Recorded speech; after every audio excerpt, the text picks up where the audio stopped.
आज के इस अध्याय में हम दो चर वाले रैखिक समीकरणों का अध्ययन करेंगे, जो आपने पीछे की क्लासों में अध्ययन किया था। उस प्रक्रिया को आगे बढ़ाएंगे। आज दो चर वाले रैखिक समीकरण। तो समीकरणों के बारे में आप पढ़ चुके हैं, छोटी छोटी क्लास में आपने पढ़ा था, जैसे x प्लस 2 बराबर 0। तो यहाँ पे देखिए बाएं पक्ष जो है ये दाएं पक्ष है, दो पक्ष है, इसलिए इसको समीकरण कहा जाता है। और यहाँ पे चर जो x जो चर है उसकी उच्चतम घात 1 है, इसलिए इसको रैखिक समीकरण कहा जाएगा, जो कि पहले से चर्चा हो चुकी है समीकरणों की। आज हम उन समीकरणों की बात करें जिसमें दो चर हो और साथ में कह रहा है कि वो रैखिक समीकरण। जैसे उदाहरण के तौर पे मैं बात करूं 2x प्लस 3y बराबर 5। तो यहाँ देखिए दो चर है, एक चर x है और दूसरा चर है वो y है, इसलिए इनको दो चर कहते हैं। उसके बाद में यहाँ पे x की जो घात है उच्चतम घात 1 है, यानी चर x की घात 1 है, यह y चर है उसकी घात भी 1 है। तो बाएं पक्ष और दाएं पक्ष समीकरण की पहचान होगी, समीकरण का संकेत हो गए। और यहाँ पे दो चर x और y है, उनकी उच्चतम घात 1 है, इसलिए इनको कहते हैं दो चर वाले रैखिक समीकरण। तो सबसे पहले तो देखिए दो चर वाला कोई रैखिक समीकरण होता है, उसका जो व्यापक रूप होता है, व्यापक रूप कि उसकी बनावट कैसी होती है। तो उसकी बनावट इस प्रकार होती है ax plus by plus c बराबर 0। यहाँ पे जो ये x और y है ये चर है, और यहाँ पे जो c है वो अचर पद है, और इस स्थिति में उसको बोलते हैं दो चर वाले रैखिक समीकरण का व्यापक रूप।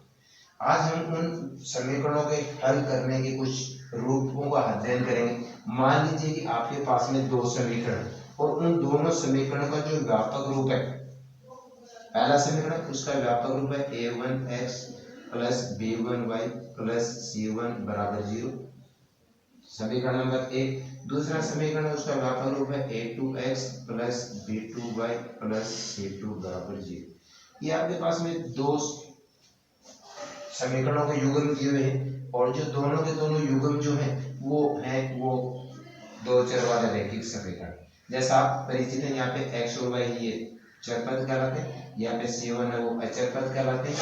इन समीकरणों जो दो चर वाले समीकरण है इनके कुछ हल हैं। जैसे सबसे पहले बात करें, यदि a1 बटे a2 बराबर नहीं है b1 बटे b2 के बराबर नहीं है c1 बटे c2, जहाँ पे a1 और a2 है वो दोनों समीकरणों में x के गुणांक कहलाते हैं, b1 b2 है वो दोनों समीकरणों में y के गुणांक है, और c1 और c2 जो है वो अचर पद है। उनका पहले अनुपात याद करेंगे। यदि a1 बटे a2, b1 बटे b2 और c1 बटे c2 में से कोई मान आपस में बराबर नहीं, तो उस स्थिति में कहा जाता है कि दोनों समीकरणों का जो हल है वो अद्वितीय है। और इस अद्वितीय के बारे में आप पढ़ चुके हो कि जिसके समान कोई नहीं होता उसे अद्वितीय कहा जाएगा। तो यहाँ उस स्थिति में x और y के जो मान होंगे उन जैसा कोई मान दूसरा नहीं हो सकता। यदि इनका आलेख खींचा जाए, जैसे दोनों समीकरण जो ये स्थिति लग रही है a1 बटे a2, b1 बटे b2 और c1 बटे c2, यदि इनका आलेख खींचा जाए, ग्राफ खींचा जाए, भरा जाए, तो उस स्थिति में रेखाएं जो है वो प्रतिच्छेदी रेखाएं प्राप्त होती है। यानी उस स्थिति में दोनों जो रेखाएं वो आपस में एक दूसरे को प्रतिच्छेद करती है, काटेंगे आपस में। जैसे मान लो कि इस प्रकार से वो रेखाएं आपस में प्रतिच्छेद करती है। तीसरी जो स्थिति है कि समीकरण का हल वो बताओ कि संगत होगा या असंगत होगा। तो यहाँ पे इन दोनों समीकरणों को हल करके और x और y जो चर पद थे उनके मान ज्ञात कर सकते हैं, इसलिए कहा जाता है कि दोनों समीकरणों का जो हल होगा वो कैसा हल होगा, संगत हल होगा। तो सबसे पहले उन दो चर वाले रैखिक समीकरणों का जो पहली जो शर्त कंडीशन जो है या उनका गुण जो है वो a1 बटे a2 बराबर नहीं है b1 बटे b2 के बराबर नहीं है c1 बटे c2 के। तो उस स्थिति में आपसे ये पूछा गया है कि बताओ समीकरण निकाय का किस प्रकार का है, तो उसका जवाब हुआ कि उन समीकरणों का अद्वितीय। यदि आपसे यूं कहा जाए कि रेखाएं वो कैसी होंगी, तो रेखाएं आपस में प्रतिच्छेद करेंगी यानी एक दूसरे को काटेंगे। और यूं पूछा जाए कि बताओ उसका संगत हल है या असंगत, उस स्थिति में इनका जो हल है वो संगत है। दूसरी जो उनकी प्रकृति कह सकते हैं, जैसे द्विघात समीकरण में मूलों की प्रकृति, वैसे ही इन दो चर वाले रैखिक समीकरणों की प्रकृति कह दीजिए या उनका हल कह दीजिए। और दूसरा जो हल वो है a1 बटे a2 बराबर b1 बटे b2 बराबर नहीं है c1 बटे c2। तो यहाँ देखिए a1 बटे a2 बराबर b1 बटे b2 बराबर नहीं है c1 बटे c2 की। तो उस स्थिति में समीकरण जो होते हैं उनका कोई हल नहीं होता। कोई हल नहीं होने का अर्थ है कि आप उन दोनों समीकरणों को हल करके जो चर पद है आपके पास में x और y उनके मान ज्ञात नहीं कर सकते। यदि आपसे उन ग्राफ की बातें आलेख की बातें की जाए तो उस स्थिति में दोनों रेखाएं जो या दोनों समीकरणों की रेखाएं जो होंगी उनका जो आलेख होगा वो सदैव एक समांतर रेखाएं होगी। समांतर रेखा का मतलब होगा कि वो रेखाएं आपस में कभी प्रतिच्छेद नहीं करती। जैसे एक रेखा आ रही दूसरी रेखा आ रही, इन रेखाओं को आगे या पीछे कितना भी बढ़ाया जाए तो उस स्थिति में कभी वो रेखाएं प्रतिच्छेद नहीं करती। और यदि आपसे पूछा जाए कि बताओ समीकरण का किस प्रकार का हल है, तो उस स्थिति में इसको कहते हैं कि असंगत हल होगा, क्योंकि यहाँ पे इन दोनों समीकरणों को हल करके x और y के जो मान है वो आप ज्ञात नहीं कर पाएंगे। इस प्रकार उस दो चर वाले समीकरणों की हल की जो दूसरी स्थिति है वो ये है कि a1 बटे a2 b1 बटे b2 बराबर है, लेकिन c1 यानी कहने का अर्थ हुआ कि इनमें से दो मान बराबर है और तीसरा मान बराबर नहीं है, तो उन समीकरणों का कोई हल नहीं होता। यानी समीकरणों को हल करते हुए आप x y के मान ज्ञात नहीं कर पाए। यदि ग्राफ की बातें की जाए, यदि आप उनका ग्राफ बने तो सदैव उनकी जो रेखाएं होंगी वो समांतर रेखाएं होंगी, यानी आगे या पीछे बढ़ाने में प्रतिच्छेद नहीं करेंगे। और यदि समीकरणों का हल पूछा जा रहा है कि संगत या असंगत है, तो उस स्थिति में उनका हल जो होता है वो असंगत होता है। इसी प्रकार जो तीसरी स्थिति है जो समीकरणों के हल करने की स्थिति कह सकते हैं या उनका हल वो किस प्रकार का हो सकता है, और वो है a1 बटे a2 बराबर b1 बटे b2 बराबर c1 बटे c2। इसका अर्थ हुआ कि a1 बटे a2 b1 बटे b2 और c1 बटे c2 तीनों बराबर आ रहे हैं। उस स्थिति में समीकरण एक हल होता है। अनेक हल, अनेक हल का अर्थ हुआ कि x और y के अनेक मान ज्ञात कर सकते हैं। यदि उनके ग्राफ की बातें करें तो वो जो रेखा खींचेंगे आप यानी उनका ग्राफ बनेंगे तो हमेशा रेखाएं संपाती प्राप्त होती है। संपाती का हुआ कि एक रेखा जो होगी, एक समीकरण का आलेख जो होगा, जैसे ये किसी समीकरण का आलेख है, दूसरा जो समीकरण के आलेख होगा वो बिल्कुल इस रेखा के ऊपर से गुजरेगा और उसे कहा जाता है संपाती। और इस प्रकार उनका हल कहा जाए तो वो संगत हल होता है। संगत हल का हुआ कि x और y के मान ज्ञात किए जा सकते हैं। अब इन समीकरणों के हलों से संबंधित कुछ एग्जाम्पल द्वारा कुछ उदाहरण लेके इनको हल करें और देखें कि समीकरणों की स्थितियां वो किस प्रकार की प्राप्त होती है। जैसे कल्पना करें कि आपके पास में कोई दो चर वाले रैखिक समीकरणों का युग्म दिया हुआ, जैसे समीकरण नंबर 1 2x प्लस 3y बराबर 12। तो यहाँ देखिए सबसे पहले उन समीकरणों की प्रकृति ज्ञात करने, उनका हल ढूंढने के लिए उनको व्यापक रूप में व्यक्त करना जरूरी है। और व्यापक रूप इसका हुआ 2x प्लस 3y माइनस 12 बराबर 0।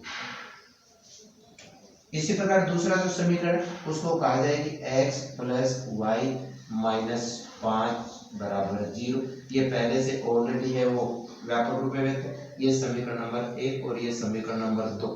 और यहाँ आपसे पूछा जा रहा है कि बताओ समीकरण जो है युग्म है, रैखिक समीकरणों का युग्म दो चर वाला, उनका जो हल है वो किस प्रकार का होगा। तो यहाँ सबसे पहले क्या है कि इनका अनुपात ज्ञात किया जाए। देखिए यहाँ पे इस x का जो गुणांक है वो 2, यहाँ पे x का जो गुणांक है वो 1 है, तो उस स्थिति में a1 बटे a2 का मान हुआ 2 बटे 1। इसी प्रकार b1 बटे b2 का मान ज्ञात किया जाए यानी y के गुणांक, तो ये मान आ रहा है 3 बटे 1। इसी प्रकार c1 बटे c2 का मान ज्ञात किया जाए तो c1 बटे c2 का मान आ रहा है माइनस 12 बटे माइनस 5 और जिसका हल हो रहा है 12 बटे 5। अब यहाँ पे इस स्थिति को देखें तो आपको मिल रहा है कि a1 बटे a2 बराबर नहीं है b1 बटे b2 के, बराबर नहीं है c1 बटे c2। अब आपको उस समीकरणों के जो हल की स्थिति थी वो मिल चुकी है कि यहाँ पे कहा जा रहा है कि a1 बटे a2 b1 बटे b2 और c1 बटे c2 में से कोई भी मान बराबर नहीं है। और ये बराबर नहीं होने का अर्थ ये हुआ कि समीकरणों का जो है वो कैसा हल हुआ है। जिस भाषा में आपसे बात कही जा रही है कि बताओ कि समीकरण निकाय का किस प्रकार का हल होगा, तो उस स्थिति में इसका जवाब हुआ कि कैसा हल हुआ है। यदि आपसे पूछा जा रहा है कि बताओ कि इनसे संबंधित यानी इनका आलेख खींचे तो रेखाएं किस प्रकार की प्राप्त होंगी, तो उस स्थिति में इसका जवाब है कि उस जो रेखाएं होंगी वो आपस में प्रतिच्छेदी रेखाएं यानी आपस में एक दूसरे को प्रतिच्छेद करेंगे। और ये पूछा जाए बताओ कि हल संगत है या असंगत है, और जैसा भी आप पढ़ चुके थे कि यदि ये प्रकृति है, ये स्थिति है a1/a2 बराबर नहीं, b1/b2 c1/c2 बराबर नहीं, ये हल है देव समीकरण का, तो वो कहलाता है समीकरण का संगत। इसी प्रकार दूसरे उदाहरण का प्रयोग करते हैं, दूसरी स्थिति को देखें कि समीकरण निकाय के जो हल है वो किस प्रकार के हैं, समीकरण युग्म के हल कैसे हो रहे हैं। जैसे देखिए 2x + 3y - 12 बराबर 0, समीकरण नंबर 1। दूसरा समीकरण वो देखिए 4x + 6y - 15 बराबर 0, समीकरण नंबर 2। अब यहाँ पे सबसे पहले तो देखिए समीकरणों को व्यापक रूप में व्यक्त किया जा चुका है और मान निकाल a1/a2 का अनुपात निकालें तो a1/a2 का अनुपात आ रहा 2/4, जिसका अर्थ हो गया 1/।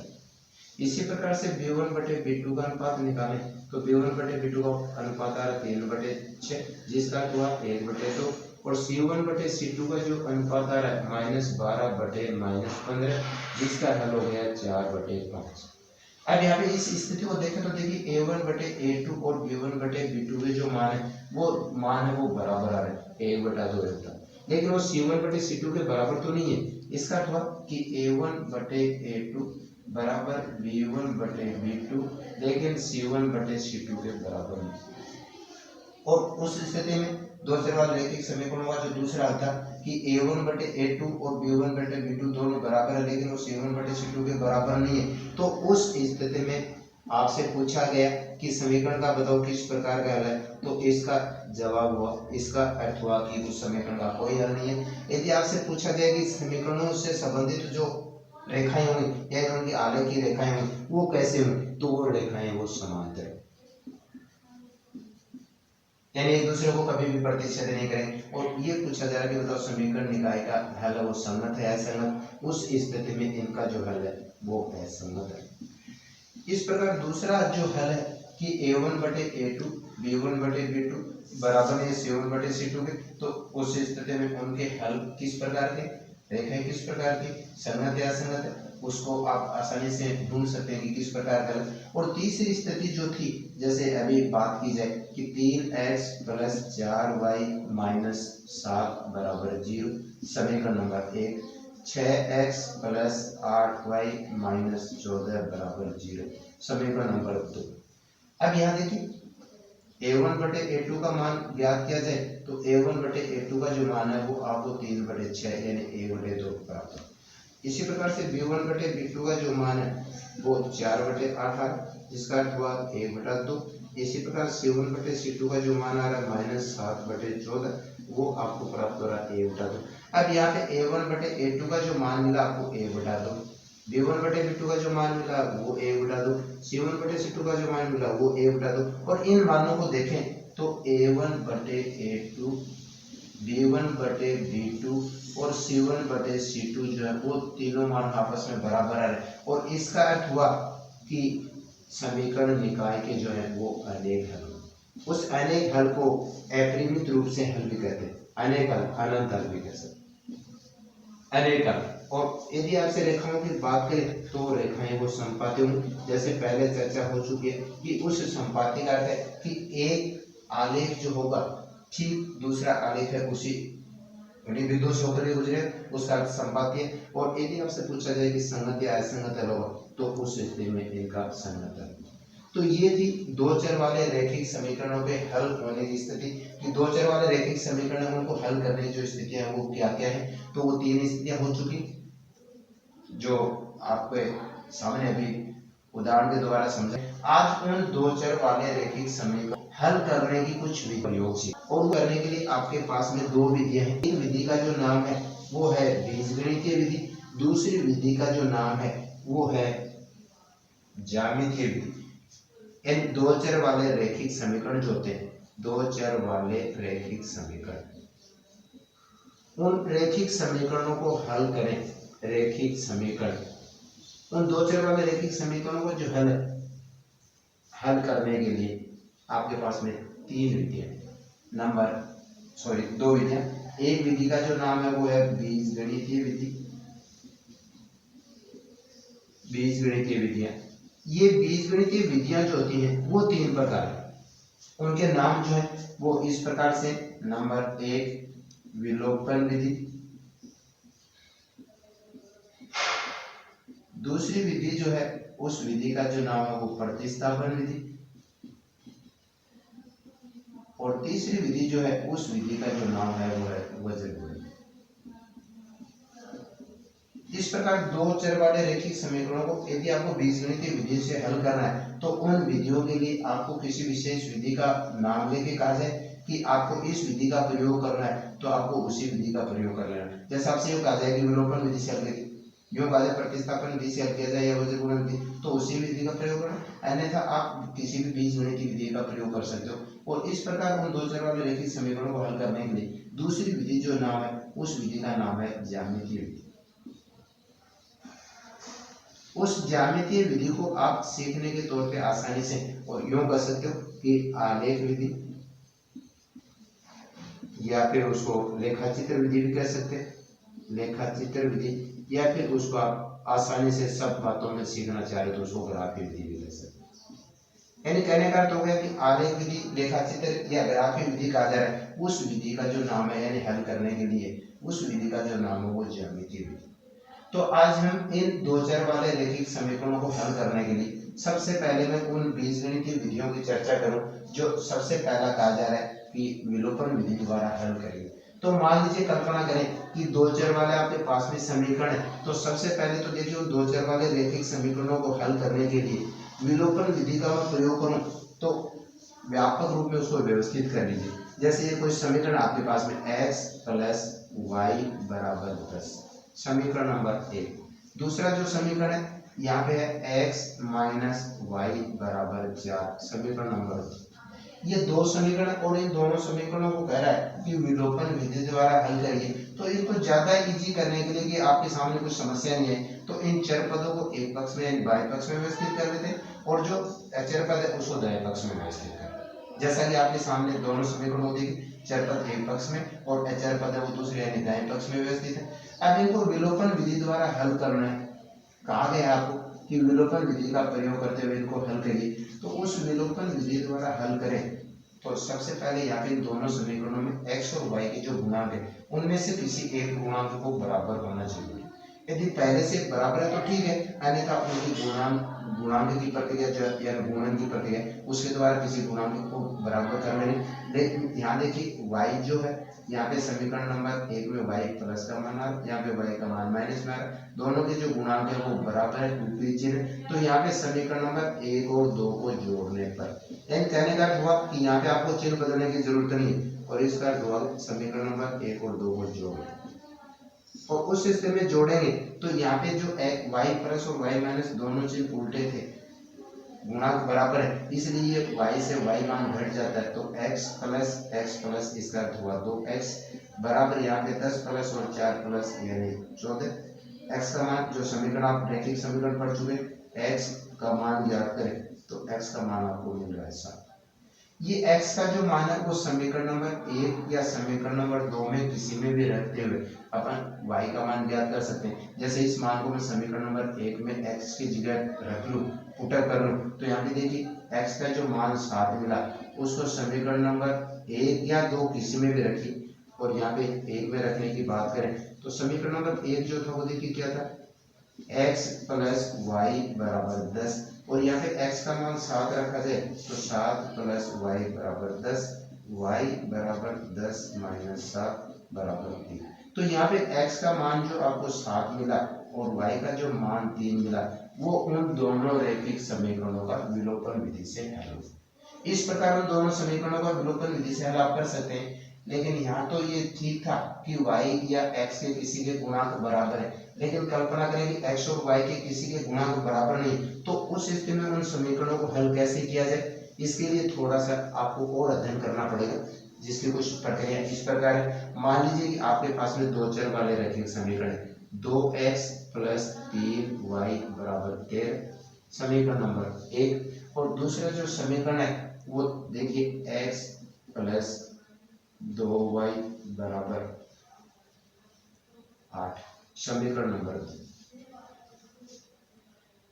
यहाँ पे इन दोनों समीकरणों को देखिए तो देखिए न, और आपको विलोपन विधि द्वारा हल करने के लिए कहा, तो चर पद एक पक्ष में, अचर पद दूसरे पक्ष, ये ज्यादा आसान। बाकी आप व्यापक रूप में लिख के हल कर सकते हैं। या x के जो गुणांक है वो बराबर नहीं, y के जो गुणांक है वो बराबर नहीं, तो इस x और y में से किसी एक गुणांक को बराबर करना पड़ेगा। वो आप x का चाहे गुणांक बराबर कर सकते हैं, चाहे y का गुणांक बराबर कर सकते हैं। मान लीजिए कल्पना करें आप कि यहाँ पे x के गुणांक बराबर करें, तो यहाँ पे x का गुणांक 2 है, यहाँ x का गुणांक 1 है, तो इस 2 और 1 का जो लघुत्तम समापन थे, जो आप पीछे की प्रश्नावली में अध्ययन कर चुके हैं, वो 2 है।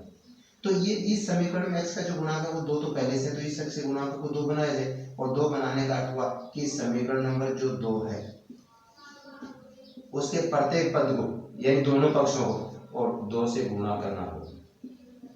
2 से गुणा क्यों किया गया कि इस x के गुणांक को बराबर करने के लिए, और 2 से गुणा करें तो देखिए क्या मान प्राप्त हो रहा है, 2x प्लस 4y बराबर 16। समीकरण नंबर, इसको नया नाम देते हैं समीकरण नंबर 3। समीकरण नंबर जो 1 था उसमें आपने कोई परिवर्तन नहीं किया, वो जैसा था 2x प्लस 3y बराबर 13, इसलिए इसको समीकरण नंबर 1 कह सकते हैं। आप चाहो तो इसको समीकरण नंबर 4 कह सकते हो, इससे इसके ऊपर कोई प्रभाव नहीं पड़ा। अब यहाँ देखिए x के जो गुणांक वो बराबर हो चुके, इन x के गुणांकों को बराबर होने का अर्थ हुआ कि ये जो x का गुणांक है वो भी धनात्मक है, प्लस है, 2x का गुणांक है वो भी प्लस है, इसलिए इन दोनों पदों को घटाने का अर्थ हुआ कि यहाँ पे इनके चिन्ह बदलने पड़ेंगे, और जिसको बोलते हैं कि समीकरण नंबर 3 में से समीकरण नंबर 1 को घटाने पर, और घटाने का था कि इनके चिन्ह बदलेंगे। जैसे 2x प्लस था, जो भाग की विधि आपने पढ़ी है उसमें भी घटाए गए थे, तब 2x प्लस 2x माइनस दोनों उल्टे चिन्ह हो चुके, इसकी संख्या घट जाएंगे। 4y प्लस 3y माइनस दोनों उल्टे चिन्ह, इसका मतलब वाली संख्या घटेंगे, तो 4y में से 3y घटेंगे तो 1y मिल रहा है। 16 प्लस और 13 माइनस दोनों चिन्ह उल्टे, इसकी संख्या घटेंगे, और 16 में से 13 घटाएं तो आपको 3 प्राप्त। इस प्रकार चर जो y था उसका मान आपको प्राप्त हो चुका है, और वो y का मान जो है वो आ रहा है 3। इस मान को आप समीकरण नंबर 1 या 2 में किसी में रखें। जैसे मैं बात कर लूँ कि समीकरण नंबर 2 में रख लूँ, तो y बराबर 3 जो है वो समीकरण नंबर 2 में पुटअप कर लें, 2 में रख लें, y का जो मान है उसको रखिए, तो x प्लस 2 गुणा 3 बराबर 8, x प्लस 6 बराबर 8, x बराबर 8 माइनस 6 यानी 2। तो यहाँ पे आपको y और x के जो मान मिल चुके हैं, y का मान आपको 3 प्राप्त हुआ, x का जो मान है वो 2 प्राप्त हुआ, और इस प्रकार चर x का मान पहले रखते हुए x का मान 2 है, y का मान 3 है। इस प्रकार उन दो चर वाले रैखिक समीकरणों को विलोपन विधि द्वारा हल कर सकते हैं। लेकिन ध्यान रखिए कि यदि समीकरण का कोई रूप है, जैसे मान लीजिए इस समीकरण को इस रूप में दे दिया गया है x बटे 2 प्लस वाई बराबर 3, और कहा गया है कि इसको विलोपन विधि से हल करना है, तो सबसे पहला ये है कि इस समीकरण को हल करते हुए पहले उसको व्यापक रूप में व्यवस्थित करें, उसके बाद में आप कृषि विधि का प्रयोग है। जैसे अभी विलोपन विधि की बात हो रही, तो विलोपन विधि द्वारा उसको हल करें। ये थी दो चर वाले रैखिक समीकरणों को हल करने की बीजगणितीय विधि का पहला रूप, जिसका नाम था विलोपन विधि। अब इन्हीं समीकरणों को हल करने के लिए दूसरी विधि का प्रयोग करें, और वो दूसरी विधि जो है उसका जो नाम है वो है प्रतिस्थापन विधि। क्या है वो प्रतिस्थापन विधि की प्रक्रिया? जैसे मान लीजिए आपके पास में दो समीकरण है, x प्लस वाई बराबर 7, समीकरण नंबर 1, x माइनस वाई बराबर 1, समीकरण नंबर 2।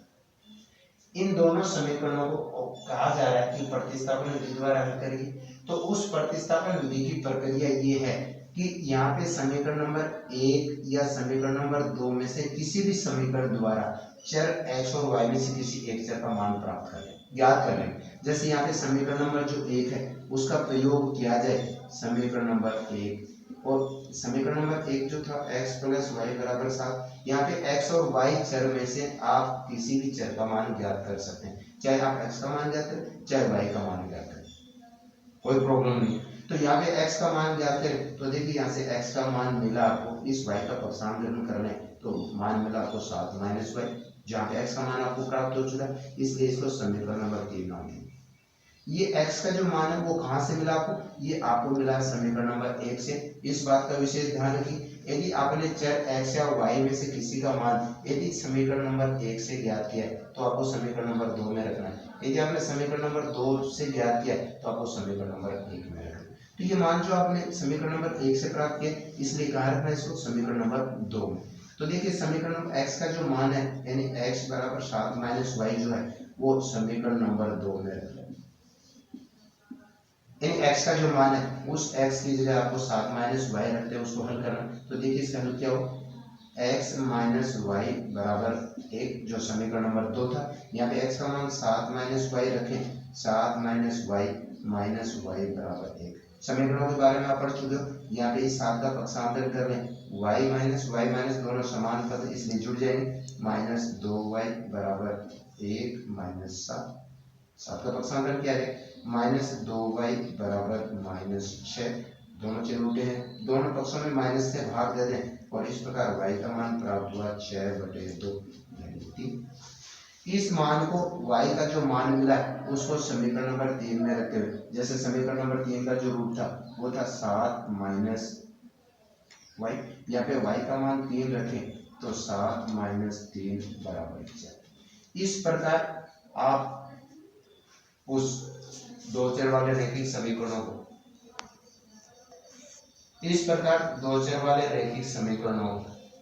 प्रतिस्थापन विधि द्वारा हल किया जाता है।